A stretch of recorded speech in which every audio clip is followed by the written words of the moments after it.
Hello and welcome. So, we all know very smart people. We all know people who are very smart, have been topping their class, top tier in academics, do an amazing job, have a sharp mind. And then we have also watched them or seen them make a decision so bad that we have wondered that how did they not see it coming? For example, I consider myself to be a smart person, yet I chose to pursue a career in software engineering. Why did I do that? It's a question that I ask myself on a daily basis, but can have a discussion on that separately. But yeah, we all know smart ass people who sometimes make dumb ass decisions. So today we're going to try and decode why do they do that? What is the reasoning behind it? Why do they feel it's the right thing? So yeah, let's get right into it. So the thing is that intelligence does not protect you from bad decisions. In some cases, it actually makes them worse. Let's start with something very important. When we say someone is smart, we usually mean that they have a high IQ. IQ relates to problem solving ability. That means people with high IQ, they solve problems very quickly. They understand complex systems. They learn fast. But that's what psychology tells us. IQ measures cognitive ability, it does not measure rational decision making. So with when someone is smart, they have a high IQ, they are able to do complex problems that other people cannot. But smartness is independent of decision making. That's the big difference.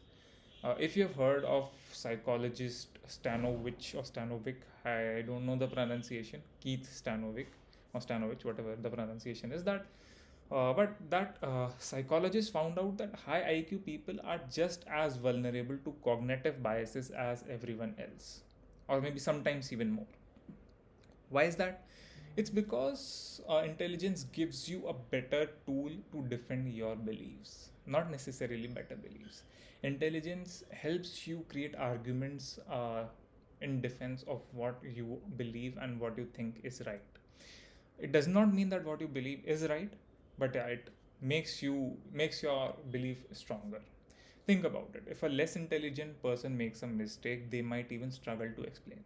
But a highly intelligent person, they can build an entire logic, an entire argument, an entire debate around why their mistake was actually reasonable and why was it not a mistake in fact.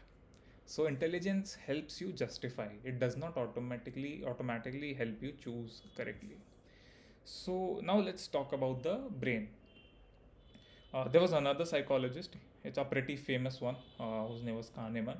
If you have read Thinking Fast and Slow, it's a very popular book.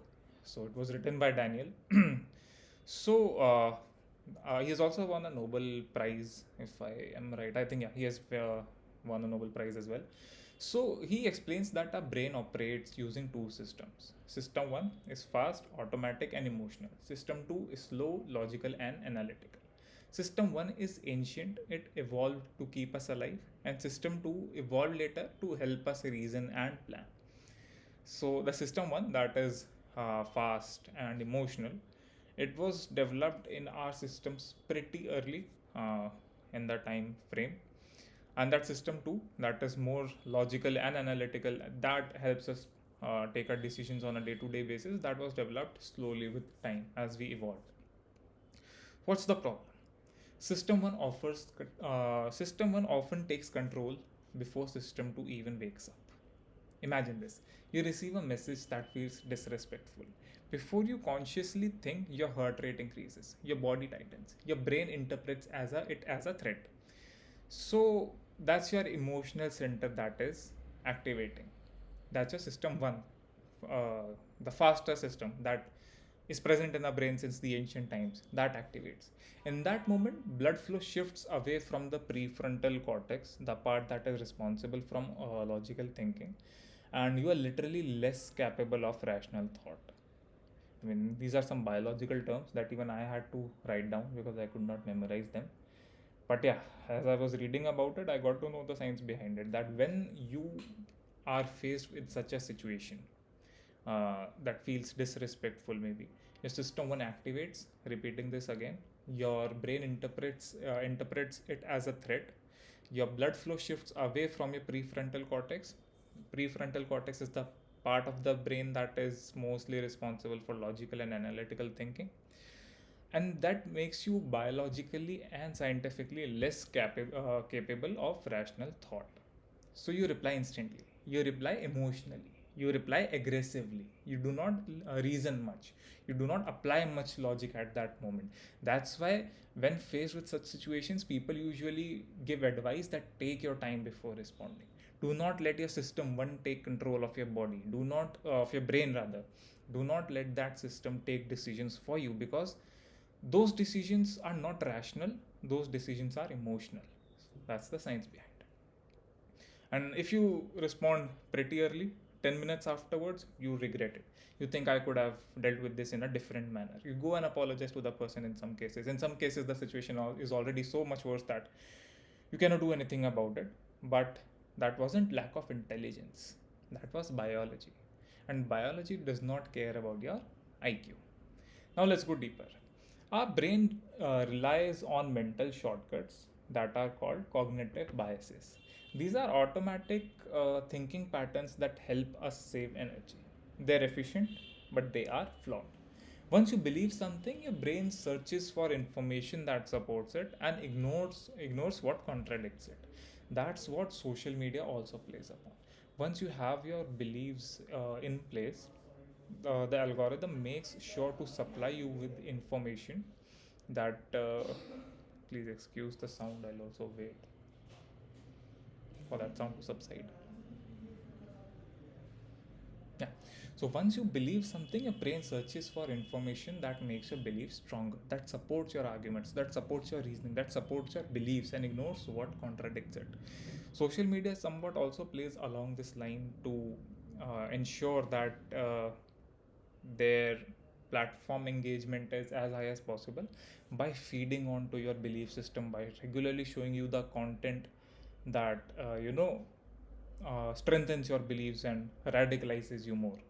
So let's say you believe a particular, like coming back to this, if you believe a particular investment is going to skyrocket, suddenly you notice every positive article that mentions about it.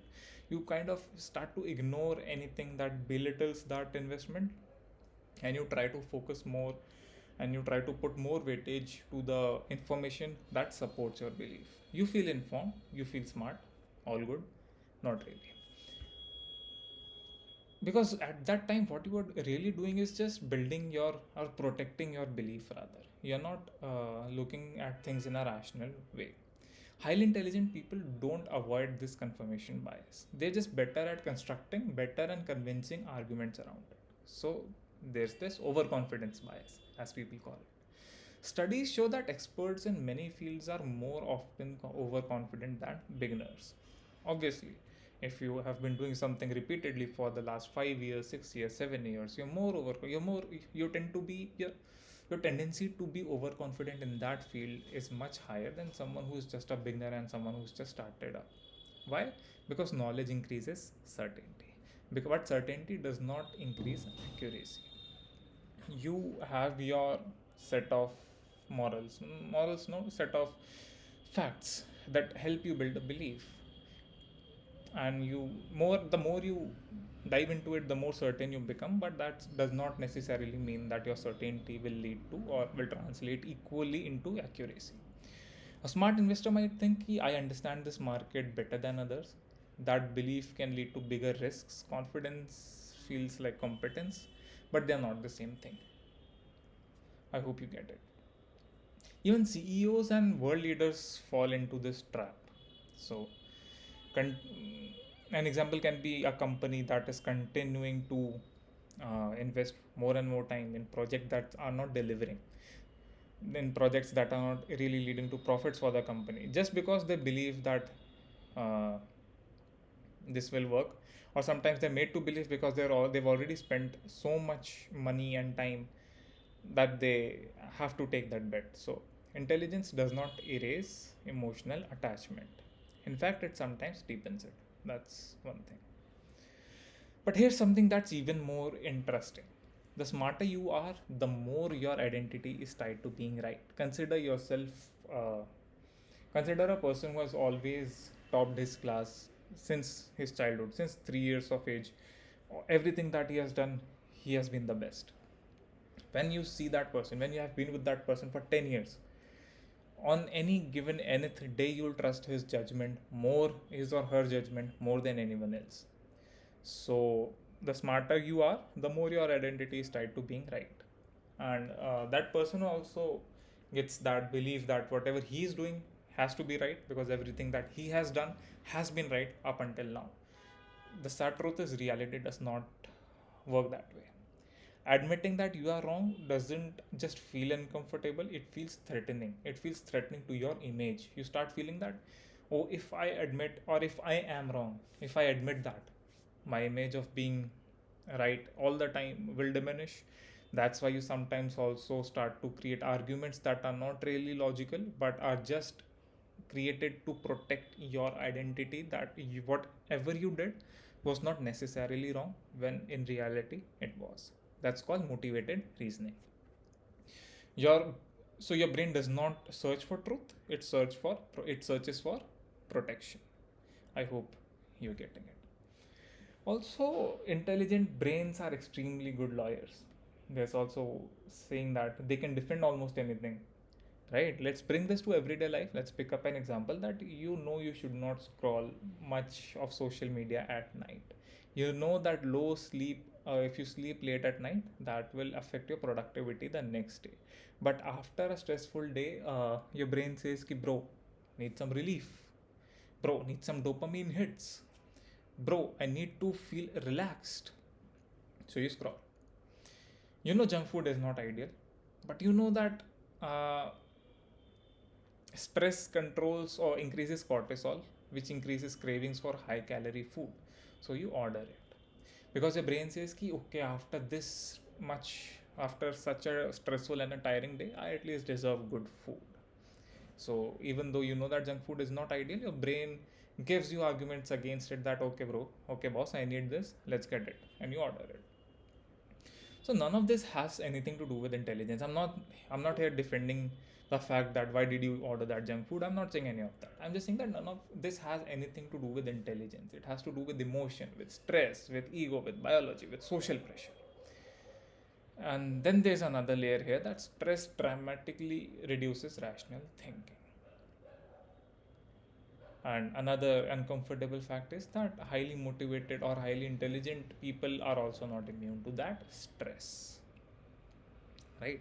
Now, here's the paradox. Smart people often make mistakes that are bigger as compared to, sometimes bigger as compared to those who are not that smart, because they trust themselves more. They think that I have thought this through. Just reiterating the fact in a different way that I've already iterated.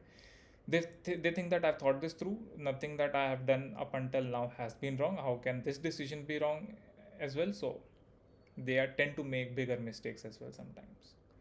Sometimes those mistakes are not mistakes and they yield results. That's called risk taking ability, which is also mostly there in highly confident individuals only. So, but again, nothing to do with intelligence at all. Risk taking ability can also be found in every individual. It does not have anything to do with intelligence or your how you have performed in the past. Okay, how you have performed in the past may affect that ability, but nothing to do with intelligence is what I try to say. Now, research also shows that people who practice reflection, even brief pauses before decisions, significantly reduce impulsive errors. Again, in the beginning of this lecture, or of the discussion rather, I said that when you receive a disrespectful threat or disrespectful message, your brain perceives it as a threat. People usually say that when you encounter such situations, you need to stay calm. You have to take a pause before replying. Sometimes you do that, sometimes you don't. If you don't, 9 out of 10 cases you end up regretting what you said. So, research also shows that people who practice reflection, who take brief pauses before taking such decisions, significantly reduce impulsive errors. So it's not about being smarter, it's about slowing down your system one long enough so that your system two takes over, so that your system two participates in that moment, so that your system two is the guiding factor, not your system one. So smart people make shockingly dumb decisions because not because they are dumb, not because they are not intelligent. Not because they have less brain, because smart people, high IQ, more brain, but because they are human. Yes, making dumb decisions is not related to intelligence, it is not related to your IQ, it is not related to how complex problems you can solve. Making dumb decisions revolves around your system 1 taking over your system 2, or rather, not allowing your system 2 to participate in that moment, in that situation that you are facing. So, smart people make shockingly dumb decisions because they are human, because they feel, because they defend, because they react, because they rationalize or try to rationalize. So, intelligence is a tool, but without self awareness, it can become a weapon that you use against yourself. So, the next time you see someone brilliant make a terrible decision, or the next time you do, maybe you are the smart person, just like I was a smart person. I'm a smart person. You are a smart person. Everyone is a smart person. So, next time you make a terrible decision, or you're about to make a decision that you feel is right at the moment, take a pause. Or if you have already taken a terrible decision, or you have seen someone take a terrible decision, don't immediately question intelligence, because intelligence has nothing to do with this. Question the invisible forces that are running the mind, because the real advantage in life is not being the smartest person in the room, it is being the most aware of how your brain works, how can you control it, how can you channelize it, so that you are able to react to certain situations in certain manner that does not lead to your own self destruction. And those decisions shape your entire life. So that's it for this monologue, I would say. I try to keep it simple. I try to present some facts. I tried my level best, did some research, also took help from various tools out there. So I won't say that the entire script is mine, because I'm not a researcher of psychology. I'm mostly an avid reader who reads, who tries to decode everything that I personally feel in my daily life and try to put that into perspective and try to serve it to you on a plate. I hope you were able to get something out of this. If not, maybe just put a comment down below. We can have a discussion on what part you don't agree with me. Maybe we can take it from there. So, yeah, until next time, hopefully, we'll meet soon. If not, can't do anything about it. Bye bye.